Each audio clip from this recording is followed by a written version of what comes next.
O Apocalipse.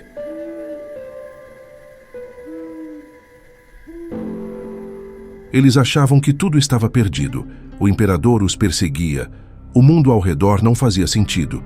E então chegou uma carta. Não uma carta de desespero, mas uma revelação. A revelação de Jesus Cristo. Você está vivendo um momento de incertezas. Conflitos políticos, instabilidade financeira. Um futuro que parece difícil de enxergar com clareza. Talvez você já tenha se perguntado: onde Deus está em tudo isso?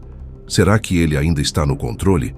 O Apocalipse não foi escrito para te assustar. Foi escrito para te lembrar de uma verdade que muda tudo. O final já está escrito. E Jesus vence. Algumas verdades só se revelam quando tudo ao redor parece tremer. Se algo despertou dentro de você agora, e você sente que é tempo de viver com mais fé e mais propósito, existe um conteúdo especial preparado com bônus exclusivos para ajudar no seu despertamento espiritual, no reavivamento da sua fé e na verdadeira prosperidade em cada dimensão da sua vida. Você encontra no comentário fixado deste vídeo, liberado por tempo limitado para quem deseja dar esse próximo passo. Agora, ouça a palavra de Deus e descubra que, no fim, o Cordeiro reina. Apocalipse. Capítulo 1. Esta é a revelação de Jesus Cristo, que foi dada a ele por Deus, a fim de mostrar aos servos de Cristo as coisas que em breve devem acontecer. Ele enviou o seu anjo ao seu servo João, a fim de dar-lhe a conhecer todas essas coisas por intermédio de símbolos. João testemunha que tudo o que ele viu foi a mensagem falada por Deus e confirmada por Jesus Cristo. Feliz é aquele que lê, e felizes são aqueles que ouvem as palavras desta mensagem profética de Deus e fazem as coisas que foram escritas nela, pois o tempo está próximo. De João, às 7 igrejas que estão na província da Ásia. Que a graça e a paz lhe sejam dadas da parte daquele que é, que era e que virá, da parte dos 7 espíritos que estão diante do seu trono, e da parte de Jesus Cristo, que é a fiel testemunha, o primeiro a ser ressuscitado dos mortos e o soberano dos reis da terra. Jesus nos ama e pelo seu sangue nos libertou dos nossos pecados e fez de nós um reino de sacerdotes para Deus, seu Pai. Que a glória e o poder sejam dele para todo o sempre. Amém. Olhem, Cristo vem com as nuvens, e todo mundo o verá, até mesmo aqueles que o traspassaram. E todas as nações do mundo se lamentarão por causa dele, sem dúvida nenhuma. Amém. Eu sou o Alfa e o Ômega, diz o Senhor Deus, aquele que é, que era e que virá, o Todo-Poderoso. Eu, João, sou irmão de vocês e companheiro no sofrimento, no reino e na paciência que temos em Cristo. Eu estava preso na ilha de Patmos por ter anunciado a mensagem de Deus que Jesus confirmou. No dia do Senhor, o Espírito tomou conta de mim, e ouvi atrás de mim uma voz forte, como o som de uma trombeta.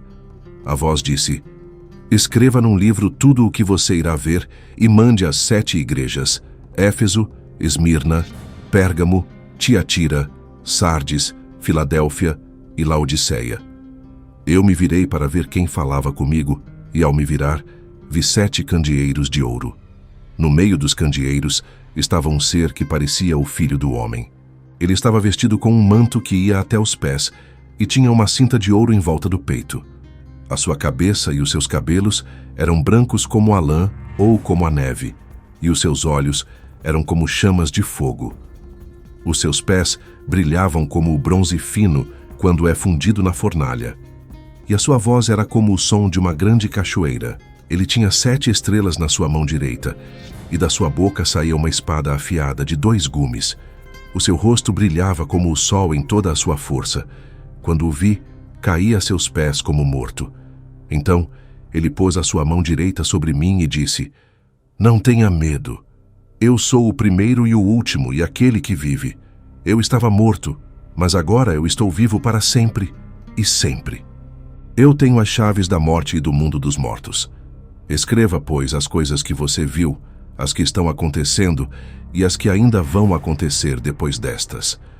O significado das 7 estrelas que você viu na minha mão direita e dos 7 candeeiros de ouro é este. As 7 estrelas são os anjos das 7 igrejas e os 7 candeeiros são as 7 igrejas. Capítulo 2. Ao anjo da igreja em Éfeso escreva isto: aquele que tem as 7 estrelas na sua mão direita e que anda no meio dos 7 candeeiros de ouro, diz o seguinte: eu conheço as suas obras, assim como o seu trabalho e a sua paciência, e sei que vocês não podem suportar pessoas más. Sei também que vocês colocaram à prova os que dizem ser apóstolos, mas não são, e que descobriram que eles são mentirosos. Sei que vocês têm paciência e que sofreram muito por minha causa, sem desanimar. Porém, tenho uma coisa contra vocês. Vocês já não têm mais aquele mesmo amor que tinham no princípio. Lembrem-se, pois, de onde vocês caíram. Mudem a sua forma de pensar e de viver, e voltem a fazer as obras que faziam no princípio. Se não fizerem isso, eu irei até vocês e tirarei o seu candeeiro do seu lugar. Contudo, vocês têm isto a seu favor. Vocês odeiam as obras dos nicolaítas, as quais eu também odeio. Aquele que ouve, obedeça ao que o Espírito diz às igrejas.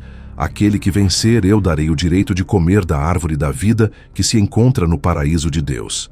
Ao anjo da igreja em Esmirna escreva isto: aquele que é o primeiro e o último, que esteve morto e voltou a viver, diz o seguinte: eu conheço o sofrimento e a pobreza de vocês, mas na realidade vocês são ricos. Sei daqueles que falam mal de vocês. Eles dizem ser judeus, mas não são. Ao contrário, eles são da sinagoga que pertence a Satanás. Não tenham medo das coisas que vocês vão sofrer. Eu lhes digo que Satanás vai colocar alguns de vocês na prisão para serem postos à prova, e vocês sofrerão por 10 dias. Sejam fiéis, mesmo que venham a morrer, e eu lhes darei a coroa da vida. Aquele que ouve obedeça ao que o Espírito diz às igrejas. Aquele que vencer, de maneira nenhuma, sofrerá a segunda morte. Ao anjo da igreja em Pérgamo escreva isto: aquele que tem a espada afiada de 2 gumes diz o seguinte: eu sei onde vocês moram. Lá é o lugar onde está o trono de Satanás. E eu também sei que vocês conservam o meu nome, e que não negaram que têm fé em mim, nem mesmo na época de Antipas. Antipas é a minha fiel testemunha, e foi morto na cidade de vocês, onde Satanás mora. Contudo, eu tenho algumas coisas contra vocês. Vocês têm aí aqueles que seguem o ensino de Balaão, o qual ensinou a Balaque a fazer com que o povo de Israel pecasse, comendo comida oferecida em sacrifício aos ídolos e praticando imoralidades sexuais. Vocês também têm aí aqueles que seguem o ensino dos nicolaítas. Portanto, mudem a sua forma de pensar e de viver. Caso contrário, eu irei até vocês em breve e lutarei contra eles com a espada que sai da minha boca. Aquele que ouve obedeça ao que o Espírito diz às igrejas. Àquele que vencer eu darei do maná escondido, e também uma pedrinha branca. Sobre esta pedrinha haverá um novo nome escrito, o qual ninguém conhece, a não ser aquele que o recebe. Ao anjo da igreja em Tiatira, escreva isto: o Filho de Deus, aquele que tem os olhos como chamas de fogo e os pés como bronze fino, diz o seguinte: eu conheço o trabalho e o amor de vocês. Conheço também a fé, as obras e a paciência de vocês. Também sei que estão fazendo mais agora do que estavam fazendo no princípio. Porém, eu tenho isto contra vocês. Vocês toleram aquela mulher, Jezabel, que diz ser profetisa. Com o seu ensino, ela engana os meus servos e os leva a praticarem imoralidades sexuais e a comerem comida oferecida em sacrifício aos ídolos. Eu lhe dei tempo para mudar a sua forma de pensar e de viver, mas ela quer continuar com sua vida de imoralidades. Portanto, eu vou fazer que ela fique de cama com dores e aqueles que têm cometido adultério com ela sofram horrivelmente. Farei isto, caso eles não mudem a sua forma de pensar nem de viver a respeito das coisas perversas que fizeram junto com ela.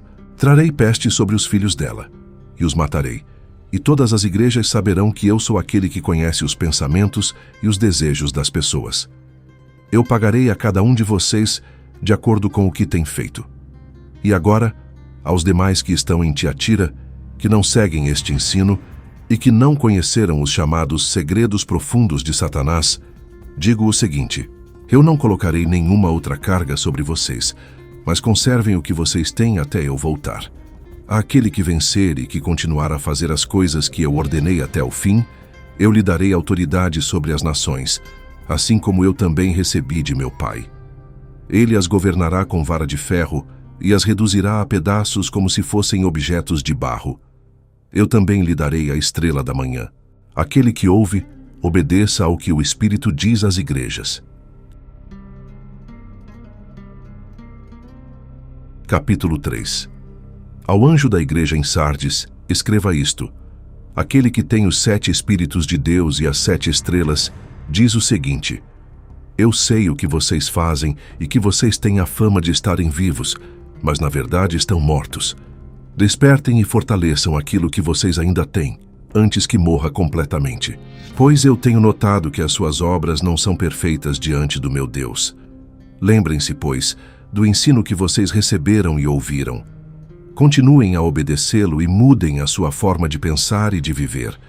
Se vocês não despertarem, eu irei como um ladrão, e vocês não ficarão sabendo a hora em que eu os surpreenderei.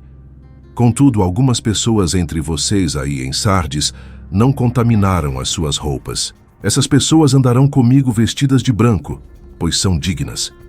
Aquele que vencer se vestirá assim, com roupas brancas, e de modo nenhum apagarei o seu nome do livro da vida. Pelo contrário, reconhecerei o seu nome diante do meu Pai e dos seus anjos. Aquele que ouve, obedeça ao que o Espírito diz às igrejas. Ao anjo da igreja em Filadélfia, escreva isto: aquele que é santo e verdadeiro, que tem a chave que pertencia a Davi, que abre para que ninguém possa fechar e que fecha para que ninguém possa abrir, diz o seguinte: eu sei o que vocês fazem. Olhem, eu tenho colocado diante de vocês uma porta aberta que ninguém pode fechar. Sei que vocês não têm muita força, entretanto têm obedecido ao meu ensino e não têm me negado. Olhem, alguns homens mentem, pois se dizem judeus embora não o sejam, eles são da sinagoga de Satanás. Eu farei com que eles venham e se ajoelhem aos pés de vocês e que saibam que eu os amo.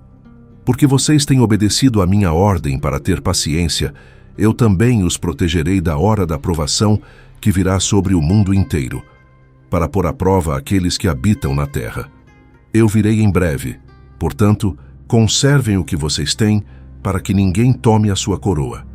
Aquele que vencer passará a ser coluna do templo do meu Deus, e dali ele jamais sairá. Também gravarei sobre ele o meu novo nome, o nome do meu Deus, e o nome da cidade do meu Deus. Esta cidade é a nova Jerusalém que descerá do céu, vinda da parte do meu Deus. Aquele que ouve, obedeça ao que o Espírito diz às igrejas. Ao anjo da igreja em Laodiceia escreva isto: o Amém, a testemunha fiel e verdadeira, aquele que tem autoridade sobre toda a criação de Deus, diz o seguinte: eu sei o que vocês fazem e sei que vocês não são nem frios nem quentes. Quem dera vocês fossem ou frios ou quentes. Assim, porque vocês são mornos e não são nem quentes nem frios, estou a ponto de vomitá-los da minha boca. Pois vocês dizem: nós somos ricos, temos de tudo e não precisamos de nada. Mas na realidade vocês nem sabem que estão nus e que são miseráveis, infelizes, pobres e cegos.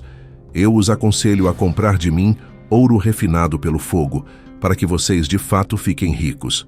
Comprem também roupas brancas para se vestirem, a fim de que a sua vergonhosa nudez não apareça. Comprem ainda colírio para os seus olhos, para que vocês possam ver. Eu repreendo e disciplino todos aqueles que amo. Sejam, pois, dedicados e mudem a sua forma de pensar e de viver. Escutem, eu estou à porta e bato. Se alguém ouvir a minha voz e abrir a porta, entrarei em sua casa e comerei com ele e ele comerá comigo. Àquele que vencer eu darei o privilégio de se sentar comigo no meu trono, assim como eu também venci e me sentei com o meu Pai no seu trono. Aquele que ouve, obedeça ao que o Espírito diz às igrejas. Capítulo 4. Depois disso, olhei e havia diante de mim uma porta aberta no céu, e a voz, que parecia como o som de uma trombeta, e que eu tinha ouvido falando comigo antes, disse: Suba aqui e lhe mostrarei o que deve acontecer depois destas coisas. Imediatamente o Espírito tomou conta de mim. Havia diante de mim no céu um trono, com alguém sentado nele. Aquele que estava sentado tinha a aparência brilhante das pedras de jaspe e de sardônio. Ao redor do trono havia um arco-íris que brilhava como uma esmeralda. Ao redor do trono havia também 24 tronos, e neles estavam sentados 24 líderes, vestidos de branco e com coroas de ouro na cabeça. Do trono saíam relâmpagos, barulhos e trovões.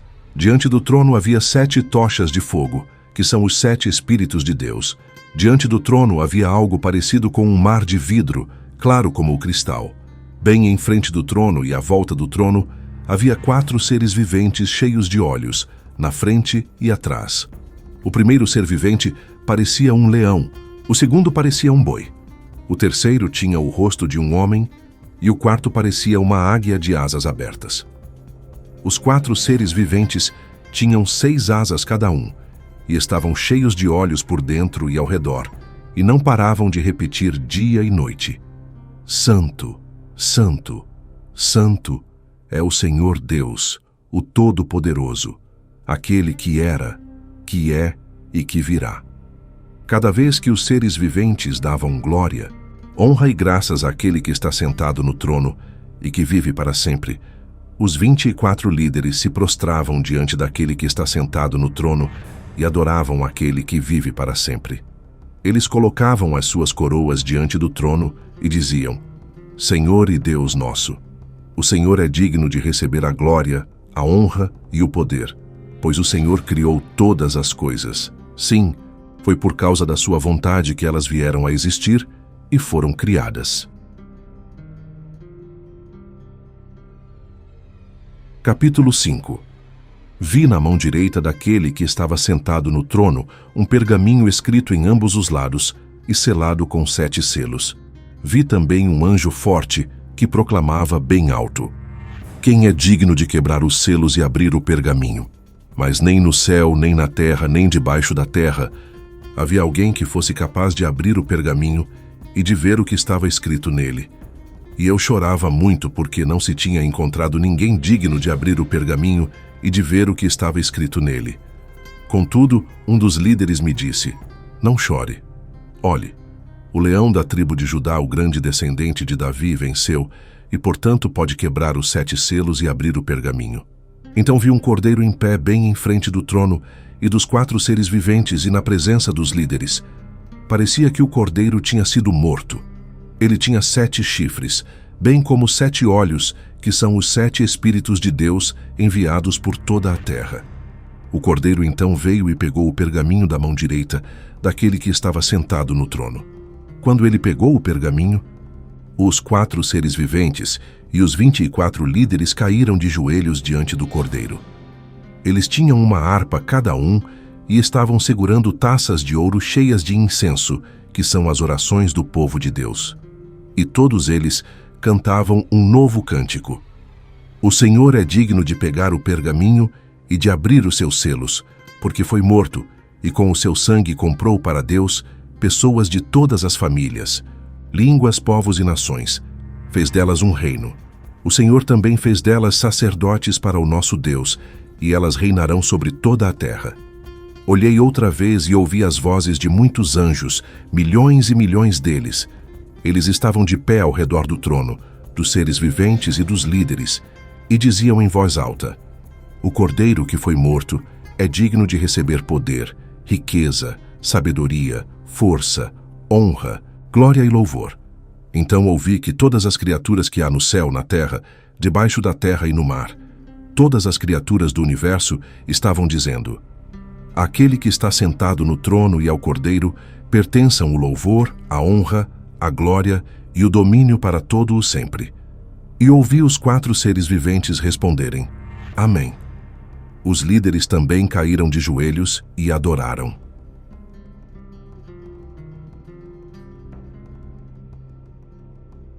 Capítulo 6. Quando o cordeiro abriu o primeiro selo, eu olhei e ouvi um dos 4 seres viventes dizer com uma voz que parecia um trovão: Venha. Então olhei, e havia diante de mim um cavalo branco. O cavaleiro tinha um arco, e foi-lhe dada uma coroa. E ele partiu como vencedor para vencer. O cordeiro abriu o segundo selo, e ouviu o segundo ser vivente dizer: Venha! E saiu outro cavalo vermelho. Ao seu cavaleiro foi dado o poder de tirar a paz da terra, para que os homens se matassem uns aos outros. E também foi-lhe dada uma grande espada. Quando o cordeiro abriu o terceiro selo, ouvi o terceiro ser vivente dizer: Venha! Então olhei, e havia diante de mim um cavalo preto, e o seu cavaleiro tinha uma balança na mão. E ouvi algo que parecia uma voz que vinha do meio dos 4 seres viventes. Ela dizia: 1 quilo de trigo pelo salário de um dia, 3 quilos de cevada pelo salário de um dia. Mas não danifique o azeite ou o vinho. Quando o cordeiro abriu o quarto selo, eu ouvi a voz do quarto ser vivente dizer: Venha! Então olhei e havia diante de mim um cavalo de cor amarelada. O seu cavaleiro chamava-se Morte, e o mundo dos mortos o seguia. Foi-lhes dado o poder sobre 1/4 da terra para matar à espada, pela fome, pela peste e por meio das feras da terra. Quando o cordeiro abriu o 5º selo, eu vi debaixo do altar as almas daqueles que tinham sido mortos por causa da mensagem de Deus e por causa do testemunho que tinham dado. Eles gritavam bem alto: Ó soberano Senhor, santo e verdadeiro, quando é que o Senhor vai julgar os habitantes da terra, castigando-os por nos terem matado? Então, a cada um deles foi dada uma roupa branca e lhes disseram que esperassem ainda por um pouco mais. Eles deviam esperar até que se completasse o número dos seus irmãos e companheiros de serviço, que iam ser mortos assim como eles foram. Quando o cordeiro abriu o 6º selo, eu olhei e houve um forte terremoto. O sol se tornou negro como roupa de luto, e a lua ficou toda vermelha como sangue. As estrelas do céu caíram na terra como os figos verdes caem da figueira quando é sacudida por um forte vento. O céu foi dividido e se enrolou como um pergaminho, e todas as montanhas e ilhas foram movidas dos seus lugares. Os reis do mundo, os grandes, os comandantes, os ricos, os poderosos e todos os homens, tanto escravos como livres, se esconderam nas cavernas e entre as rochas das montanhas. E eles disseram às montanhas e às rochas: Caiam sobre nós e escondam-nos da presença daquele que está sentado no trono e da ira do Cordeiro, pois o grande dia da ira deles chegou, e quem pode resistir?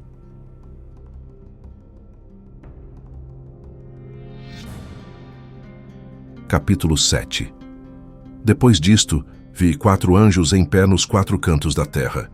Eles estavam detendo os 4 ventos da terra, para que nenhum vento soprasse sobre a terra, nem sobre o mar, nem sobre nenhuma árvore. Vi outro anjo, que subia do oriente, e ele tinha o selo do Deus vivo.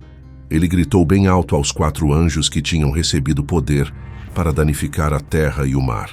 Ele disse: Não danifiquem a terra, nem o mar, nem as árvores, até que marquemos os servos do nosso Deus com um selo na testa. Então ouvi o número dos que tinham sido marcados com o selo, que era 144. 00. Eles eram de todas as tribos do povo de Israel. 12. Zero da tribo de Judá. 12. Zeu da tribo de Ruben. 12. Zeu da tribo de Gade. 12. Zeu da tribo de Azer. 12. Zeu da tribo de Naftali. 12. Zeu da tribo de Manassés. 12. Zeu da tribo de Simeão. 12.000 da tribo de Levi. 12.000 da tribo de Issacar, 12.000 da tribo de Zebulon, 12.000 da tribo de José, 12.000 da tribo de Benjamim. Depois disso, olhei e havia diante de mim uma grande multidão que ninguém podia contar. Ela era formada de pessoas de todas as nações, famílias, povos e línguas. Elas estavam em pé diante do trono e diante do Cordeiro, vestidas com roupas brancas e com folhas de palmeiras nas mãos. Elas gritavam bem alto, dizendo: A salvação pertence ao nosso Deus, que está sentado no trono, e ao Cordeiro.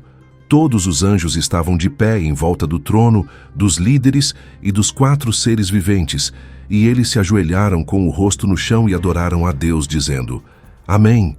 Louvor, glória, sabedoria, agradecimentos, honra, poder e força pertençam ao nosso Deus para todo o sempre. Amém. Então um dos líderes me perguntou: Quem são estas pessoas que estão vestidas de roupas brancas? De onde elas vieram? Eu lhe respondi: O Senhor sabe. Ele então me disse: estas pessoas são as que vêm da grande perseguição. Elas lavaram e branquearam suas roupas no sangue do Cordeiro. É por esta razão que elas estão diante do trono de Deus e o adoram de dia e de noite no seu templo. E aquele que está sentado no trono as protegerá com a sua presença. Elas jamais terão fome, nunca mais terão sede. Nem o sol nem o calor as queimará. Pois o Cordeiro que está diante do trono será o pastor delas e as guiará para as fontes de água da vida. E Deus enxugará todas as lágrimas dos olhos delas.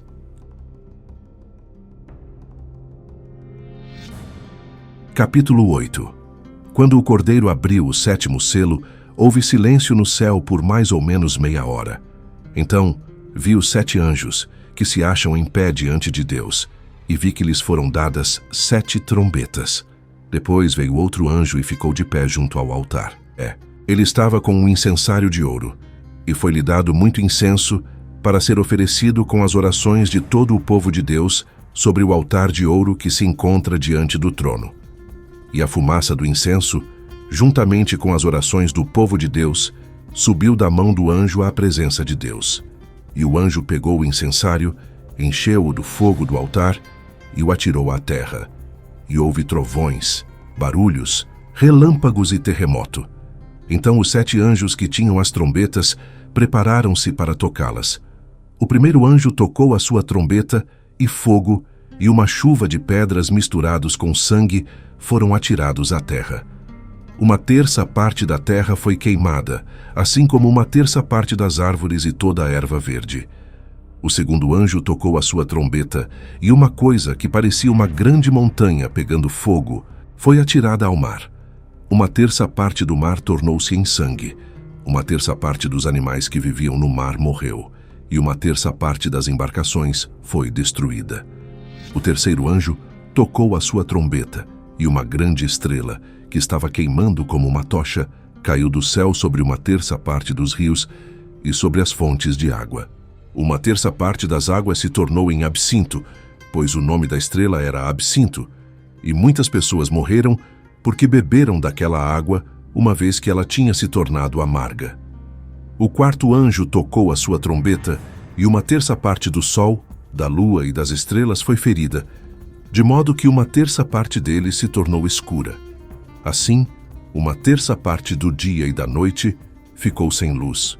Depois eu olhei e ouvi uma águia que voava no meio do céu e dizia em voz alta: ai, ai, ai dos que moram na terra, por causa dos restantes sons de trombeta que os outros 3 anjos ainda têm que tocar.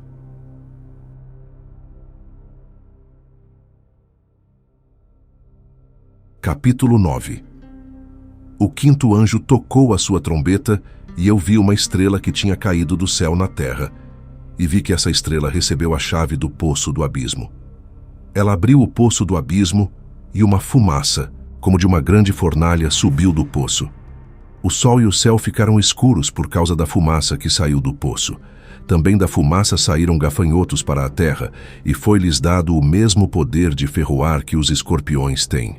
Mas foi-lhes dito que não danificassem nem a erva da terra, nem qualquer coisa verde, nem árvore nenhuma.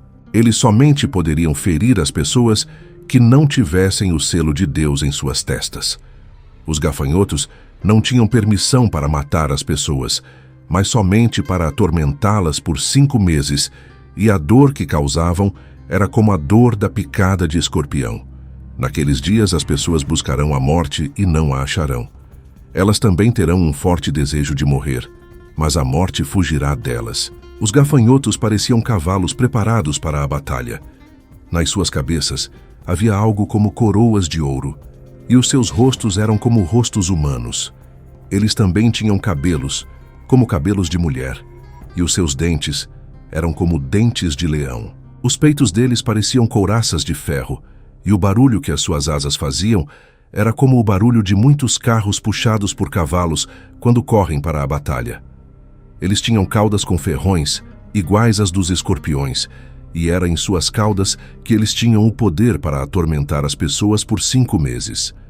Eles tinham como seu rei o anjo do abismo, cujo nome em hebraico é Abaddon, e em grego, Apolion.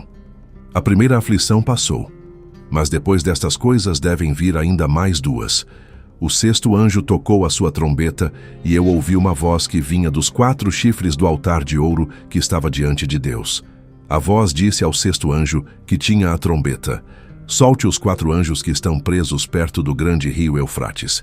Então, os 4 anjos que estavam preparados para essa hora, dia, mês e ano foram soltos para matar a terça parte de todas as pessoas. O número dos exércitos da cavalaria era de 200 milhões. Eu ouvi o seu número, e na minha visão, percebi que os cavalos e os seus cavaleiros tinham couraças vermelhas como o fogo, azuis como o jacinto e amarelas como enxofre. As cabeças dos cavalos eram como cabeças de leões, e das suas bocas saíam fogo, fumaça e enxofre, que a terça parte da humanidade foi morta por meio destas 3 pragas: o fogo, a fumaça e o enxofre, que saíam das bocas dos cavalos. O poder dos cavalos estava nas suas bocas e nas suas caudas, pois as suas caudas pareciam cobras com cabeças, e com elas os cavalos causavam dano às pessoas. O resto da humanidade, aqueles que não tinham sido mortos por estas pragas, mesmo assim não mudaram a sua forma de pensar, nem de viver daquilo que tinham feito com suas mãos. Eles não deixaram de adorar os demônios e os ídolos de ouro, de prata, de bronze, de pedra e de madeira, os quais não podem ver, ouvir ou andar. Nem tampouco mudaram o seu comportamento para não seguir cometendo assassinatos, feitiçarias, imoralidade sexual ou roubos.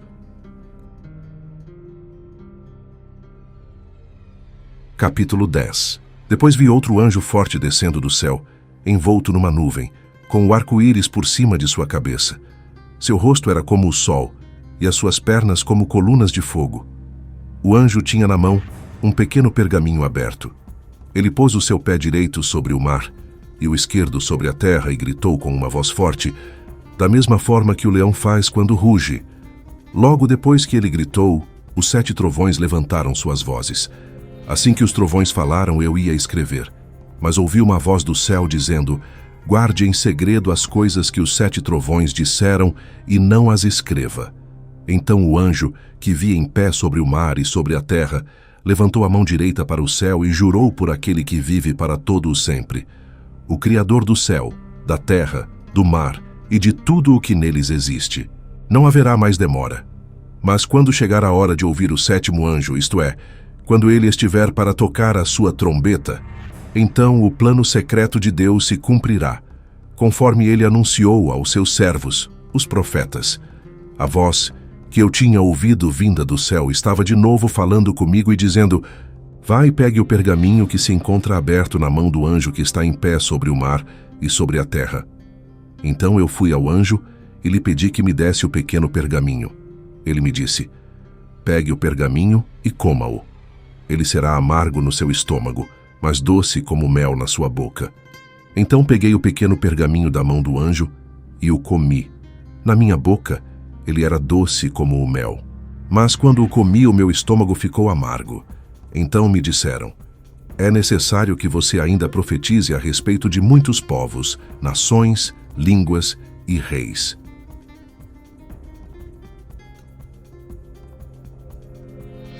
Capítulo 11. Depois foi-me dado um caniço para me servir de metro e me foi dito: levante-se e meça o templo de Deus e o seu altar e conte aqueles que estão dentro do templo adorando. Mas deixe de lado o átrio exterior do templo e não o meça, porque ele foi dado aos pagãos. Eles pisarão a cidade santa por 42 meses. Eu darei poder às minhas 2 testemunhas, e elas profetizarão por 260 dias, vestidas com roupas de luto. Estas 2 testemunhas são as 2 oliveiras e os 2 candeeiros que estão em pé diante do Senhor da terra. Se alguém pretender fazer mal às testemunhas, sairá fogo das suas bocas e devorarão os seus inimigos. De fato, se alguém pretender fazer-lhes mal, sem dúvida é dessa forma que deverá morrer. Elas têm o poder para fechar o céu, para que não chova durante os dias em que elas profetizarem. Elas também têm o poder de transformar as águas em sangue, bem como o de ferir a terra com todo o tipo de pragas, tantas vezes quantas quiserem. Depois que elas tiverem concluído o testemunho que devem dar, o monstro que surge do abismo, lutará contra elas e as vencerá e as matará. Os seus cadáveres ficarão estirados nas ruas da grande cidade, que simbolicamente se chama Sodoma e Egito, onde o seu Senhor também foi crucificado. Então pessoas de todos os povos, tribos, línguas e nações olharão para os cadáveres das duas testemunhas por 3 dias e meio, e não permitirão que estes cadáveres sejam sepultados. Os que habitam na terra ficarão felizes por causa delas. Eles realizarão festas e enviarão presentes uns aos outros, pois esses 2 profetas atormentaram aos habitantes da terra. Mas depois dos 3 dias e meio, um sopro de vida veio da parte de Deus e entrou nos 2 profetas e eles se levantaram. E aqueles que os viram ficaram com muito medo. Então os 2 profetas ouviram uma voz forte que vinha do céu, dizendo-lhes: "Subam aqui." E eles subiram ao céu numa nuvem, à vista dos seus inimigos. Naquele momento houve um grande terremoto, e ruiu a 10ª parte da cidade. Morreram nesse terremoto 7.000 pessoas, ao passo que as outras ficaram aterrorizadas e deram glória ao Deus do céu. A segunda aflição já passou, mas estejam atentos, pois a terceira aflição vem sem demora. O 7º anjo tocou a sua trombeta e houve fortes vozes no céu que diziam: "O domínio sobre o mundo agora pertence ao nosso Senhor e ao seu Cristo. Ele reinará para todo o sempre."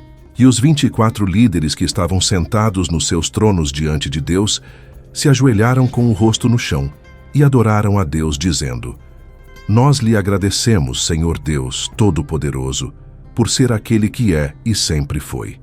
O Senhor assumiu o seu grande poder e começou a reinar." Os pagãos ficaram enfurecidos, mas agora chegou o momento da ira do Senhor. Chegou o momento em que os mortos serão julgados e em que o Senhor dará a recompensa aos seus servos, os profetas. O Senhor recompensará o seu povo, os que o respeitam, tanto os simples como os importantes. Chegou o momento de destruir os que destroem a terra. Então o templo de Deus no céu se abriu, e a arca que contém a sua aliança foi vista no templo. E houve relâmpagos, barulhos, trovões, um terremoto e uma forte chuva de pedra. Capítulo 12. Apareceu então um grande sinal no céu. Era uma mulher vestida com o sol, com a lua debaixo dos pés e com uma coroa de 12 estrelas na cabeça. Ela estava grávida e gritava com as dores do parto, pois sofria para dar à luz. Apareceu também outro sinal no céu. Era um enorme dragão vermelho, com 7 cabeças, 10 chifres e 7 coroas reais nas cabeças. A sua cauda arrastou 1/3 parte das estrelas do céu e as lançou para a terra. O dragão se colocou em frente da mulher que estava prestes a dar à luz, a fim de lhe devorar o filho quando este nascesse. A mulher então deu à luz um filho, e ele está destinado a governar todas as nações com vara de ferro. Mas o seu filho lhe foi tirado e levado para Deus até o seu trono. A mulher, porém, fugiu para o deserto, onde Deus lhe tinha preparado um lugar para que ela pudesse ser sustentada durante 260 dias. Houve guerra no céu. Miguel e os seus anjos tiveram que lutar contra o dragão. O dragão lutou juntamente com seus anjos, mas como não foi forte o bastante, ele e todos os seus anjos perderam o seu lugar no céu. O enorme dragão foi expulso. Ele é aquela antiga serpente, cujo nome é Diabo ou Satanás, e que engana o mundo inteiro. Ele foi atirado para a terra e os seus anjos foram atirados junto com ele. Então ouvi uma forte voz no céu dizer: "Este é o momento de vitória do nosso Deus. Agora ele nos demonstrou o seu poder e a sua soberania. Agora o seu Cristo mostrou a sua autoridade, pois foi expulso o acusador dos nossos irmãos, o mesmo que os acusa diante de Deus dia e noite. Eles o venceram por causa do sangue do Cordeiro e por causa do testemunho que deram. Eles até estavam prontos para dar a sua vida e morrer. Por isso alegre-se, ó céu, e vocês que vivem nele. Mas ai da terra e do mar, pois o diabo desceu até vocês. Ele está furioso, pois sabe que lhe resta pouco tempo." Quando o dragão viu que tinha sido atirado para a terra, ele começou a perseguir a mulher que tinha dado à luz o menino.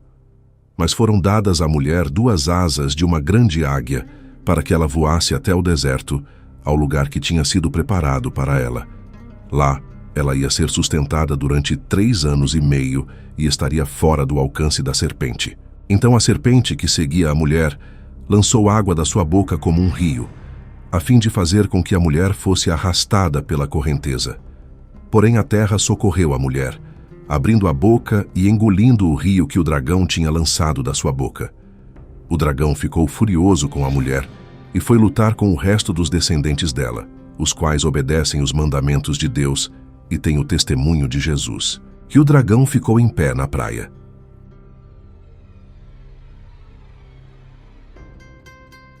Capítulo 13. Depois eu vi um monstro que tinha 10 chifres e 7 cabeças sair do mar. Em cada um dos chifres havia uma coroa, e em cada uma das cabeças havia um nome que ofendia a Deus. O monstro que vi era parecido com um leopardo. As suas patas eram como as patas de um urso, e a sua boca como a boca de um leão. O dragão lhe deu o seu poder, o seu trono e grande autoridade. Uma das cabeças do monstro parecia que tinha sido ferida e que ia morrer, mas essa ferida mortal foi curada, e os homens do mundo inteiro se admiraram, seguindo o monstro.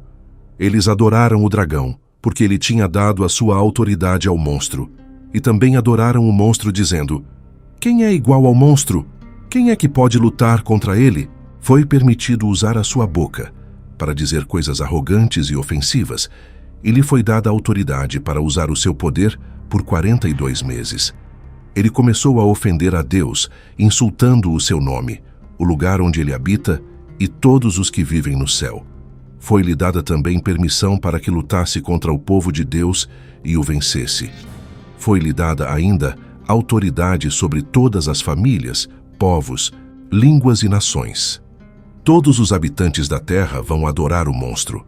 Esses habitantes são aquelas pessoas cujos nomes não estão escritos no livro da vida que pertence ao Cordeiro, que estava destinado a ser morto desde a criação do mundo.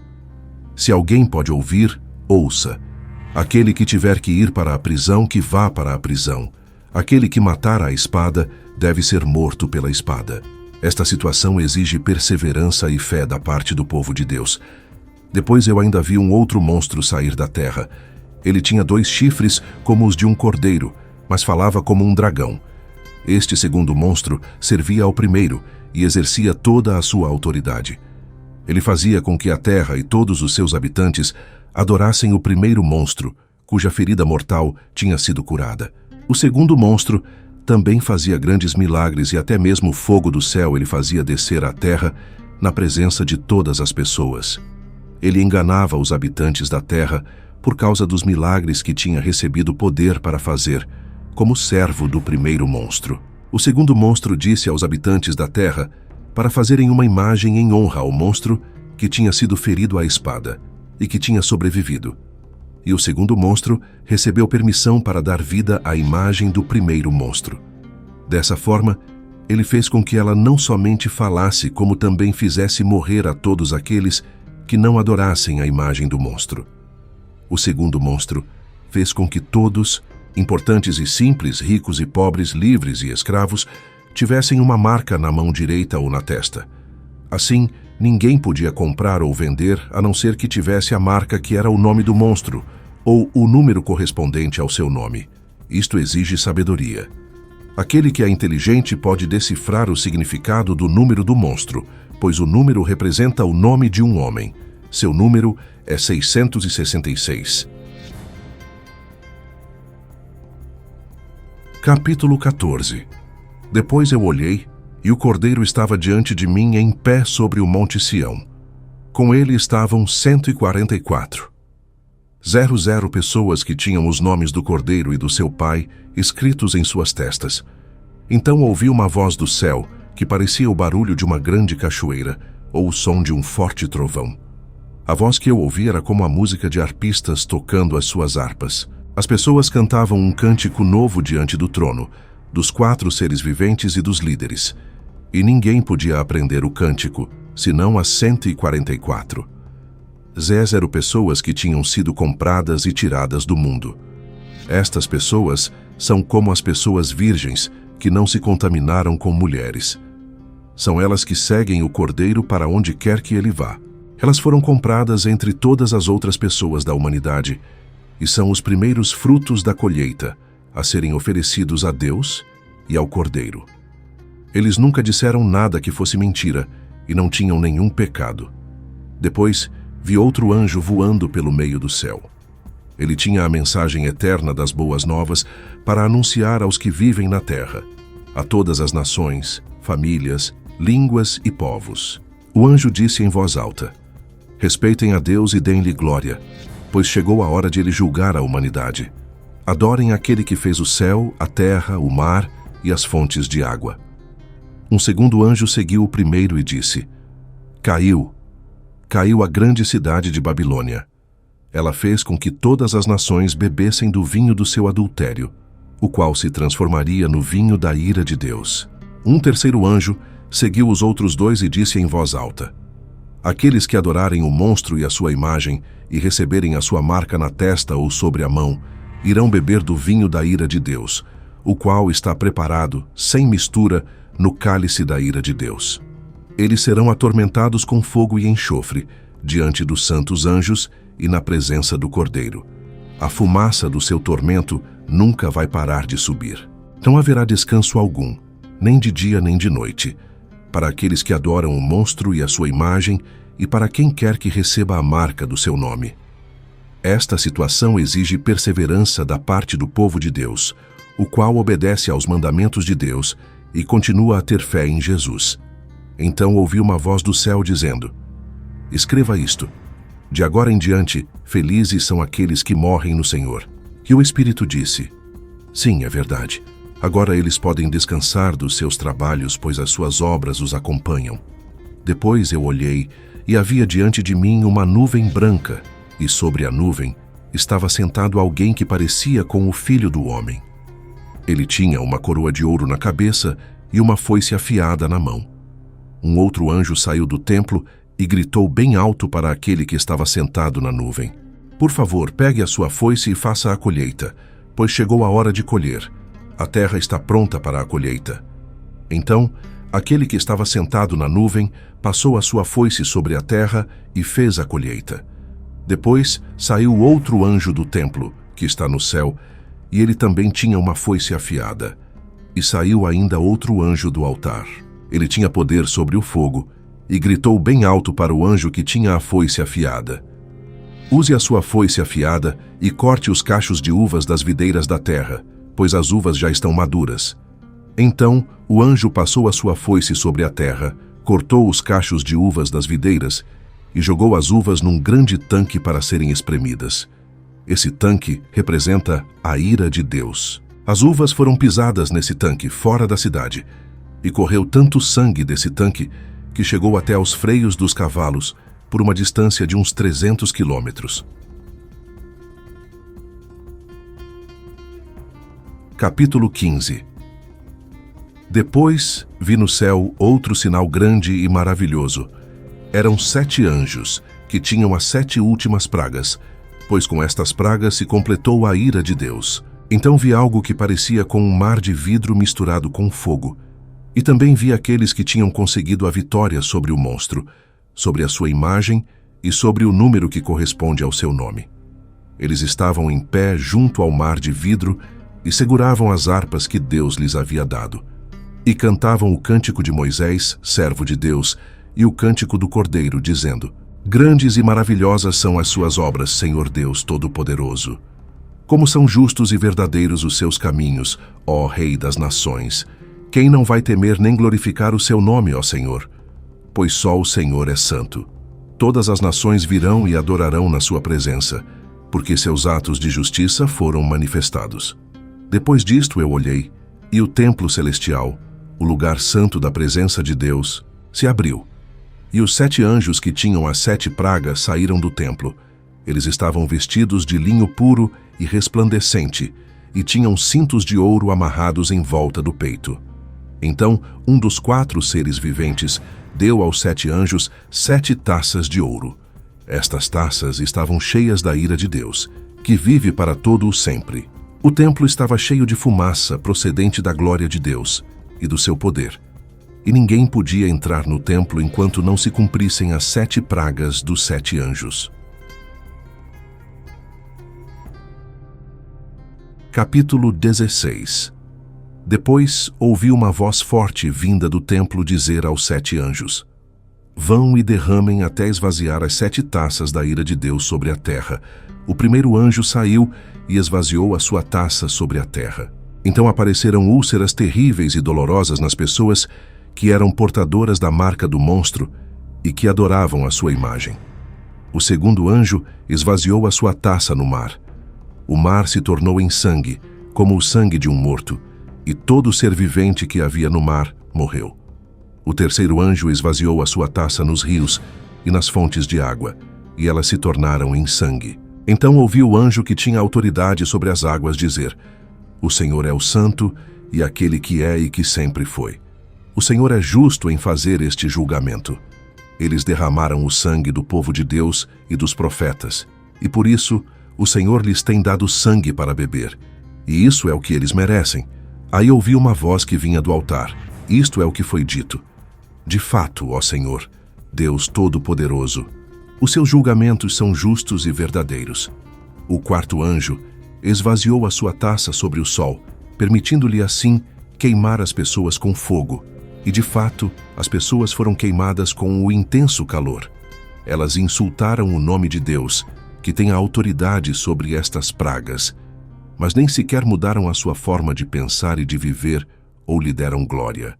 O quinto anjo esvaziou a sua taça sobre o trono do monstro, cujo reino ficou na escuridão, e as pessoas mordiam a língua por causa da dor.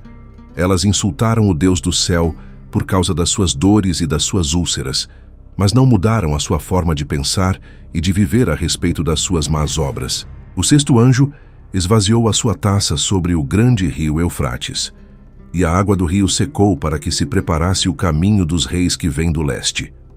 Então vi 3 espíritos maus, que eram parecidos com rãs, saírem das bocas do dragão, do monstro e do falso profeta. Eles eram espíritos de demônios e tinham o poder para fazer milagres. Eles se dirigiam aos reis do mundo inteiro, com o fim de reuni-los para a batalha do grande dia do Deus Todo-Poderoso. Escutem, eu vou chegar assim como o ladrão chega.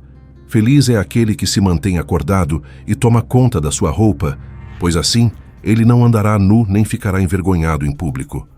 Então os espíritos maus reuniram todos os reis no lugar que em hebraico se chama Armagedon. O sétimo anjo esvaziou a sua taça no ar, e uma voz forte saiu do templo do lado do trono, dizendo: Está feito. E houve relâmpagos, barulhos, trovões e um grande terremoto. Esse foi o maior terremoto que já ocorreu desde que o homem habita a terra. A grande cidade se dividiu em 3 partes, e as cidades dos pagãos foram destruídas. E Deus se lembrou de castigar a grande cidade de Babilônia e lhe deu o cálice com o vinho da sua terrível ira. Todas as ilhas desapareceram e nenhuma montanha foi encontrada. Chuvas de pedra caíram do céu sobre as pessoas, com pedras que pesavam mais ou menos 40 quilos. E as pessoas insultaram a Deus por causa da praga das chuvas de pedra, pois ela era terrível. Capítulo 17. Um dos 7 anjos que tinham as 7 taças se aproximou de mim e me disse: Venha, eu vou lhe mostrar como a grande prostituta que está sentada junto a muitos rios vai ser castigada. Os reis da terra cometeram adultérios com ela, e os habitantes da terra embriagaram-se com o vinho do seu adultério. Então o Espírito tomou conta de mim, e o anjo me levou para o deserto, onde vi uma mulher sentada num monstro vermelho. O monstro estava cheio de nomes que eram ofensivos a Deus e tinha 7 cabeças e 10 chifres. A mulher estava vestida com roupas vermelhas e roxas e enfeitada com ouro, joias e pérolas. Na mão, ela tinha uma taça de ouro cheia das abomináveis impurezas da sua infidelidade. Na sua testa estava escrito um nome que tem um significado secreto: a Grande Babilônia, a mãe das prostitutas e de todas as abominações da terra. Então vi que a mulher estava embriagada com o sangue do povo de Deus e com o sangue daqueles que tinham sido mortos testemunhando a respeito de Jesus. Quando eu a vi, fiquei muito espantado. O anjo, porém, me perguntou: Por que você está espantado? Eu vou lhe explicar o que significam a mulher e o monstro que a carrega, o qual tem as 7 cabeças e os 10 chifres. O monstro que você viu estava vivo, mas agora já não vive mais. Contudo, ele está prestes a subir do abismo e a seguir para a destruição.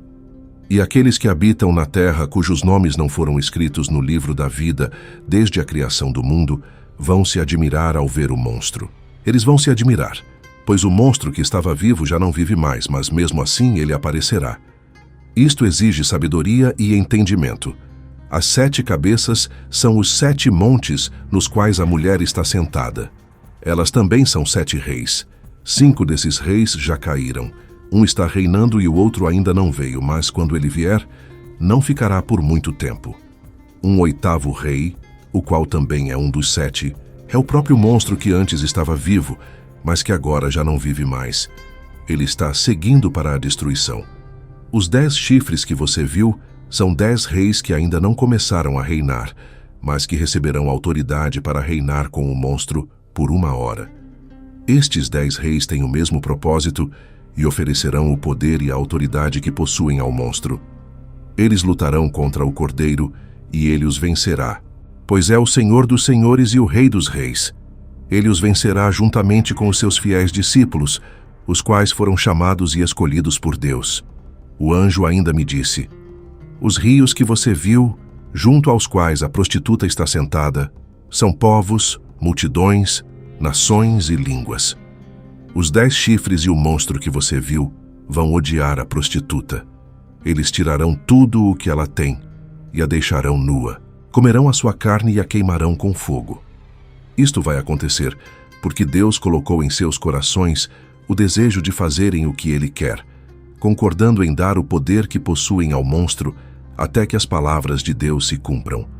A mulher que você viu é a grande cidade que reina sobre os reis da terra. Capítulo 18. Depois disso, vi um outro anjo descer do céu. Ele tinha grande autoridade, e a terra se iluminou com a sua glória. E o anjo gritou com voz poderosa, dizendo: Caiu, caiu a grande cidade de Babilônia. Ela passou a ser habitação de demônios, lugar de toda espécie de maus espíritos, e esconderijo de todo tipo de ave impura e de todo tipo de animal impuro e detestável. Pois ela fez com que todas as nações bebessem do vinho da ira, que surge por causa da sua imoralidade sexual. Os reis da terra cometeram imoralidades sexuais com ela, e os negociantes da terra tornaram-se ricos às custas do seu extravagante luxo. Depois, ouvi uma outra voz do céu dizer: Meu povo, saiam dessa cidade, para que vocês não se tornem cúmplices em seus pecados, e para que não participem das pragas que ela irá sofrer. Pois os seus pecados estão amontoados até o céu, e Deus se lembra das suas injustiças. Tratem-na exatamente como ela os tratou, e paguem-na em dobro pelo que ela tem feito. No cálice em que misturou bebidas para os outros, misturem para ela uma bebida 2 vezes mais forte. Ela deu a si mesma luxo e glória. Deem a ela, portanto, sofrimento e tristeza na mesma medida. Pois ela diz a si mesma: Estou sentada no meu trono como uma rainha. Não sou viúva e nunca ficarei triste. Portanto, num só dia virão sobre ela todas estas pragas: peste, choro e fome. Ela será queimada pelo fogo, pois o Senhor que a julgou é poderoso. Os reis da terra que cometeram imoralidade sexual com ela e que participaram do seu luxo chorarão e ficarão muito tristes por ela, quando virem a fumaça do seu incêndio. Eles ficarão de longe, com medo do tormento que ela estará sofrendo, e dirão: Ai, ai da grande cidade, a poderosa cidade de Babilônia, pois numa só hora chegou o seu castigo. Os negociantes da terra também chorarão e lamentarão por causa dela, porque ninguém mais estará comprando as suas mercadorias. Ninguém mais estará comprando mercadorias de ouro, de prata, de pedras preciosas, de pérolas, de linho finíssimo, de púrpura, de seda ou de escarlata. Ninguém mais estará comprando nenhuma espécie de madeira aromática, nem nenhum tipo de objeto de marfim, de madeira preciosa, de bronze, de ferro ou de mármore. Ninguém mais estará comprando tampouco canela, temperos, incenso, mirra ou perfume, ou nem mesmo vinho, azeite, farinha, trigo, gado, ovelhas, cavalos, carruagens, ou ainda escravos, ou seja, seres humanos. Ó Babilônia, as coisas boas que você tanto queria se afastaram de você. Toda a sua luxúria e o seu esplendor se acabaram, e eles nunca mais serão achados. Os negociantes que vendiam estas coisas e que se enriqueceram por meio dela ficarão de longe, com medo do tormento que ela estará sofrendo. Eles chorarão e lamentarão, dizendo: Ai, ai da grande cidade!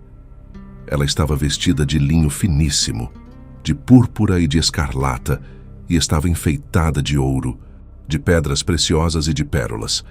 Numa só hora, porém, toda essa riqueza foi destruída.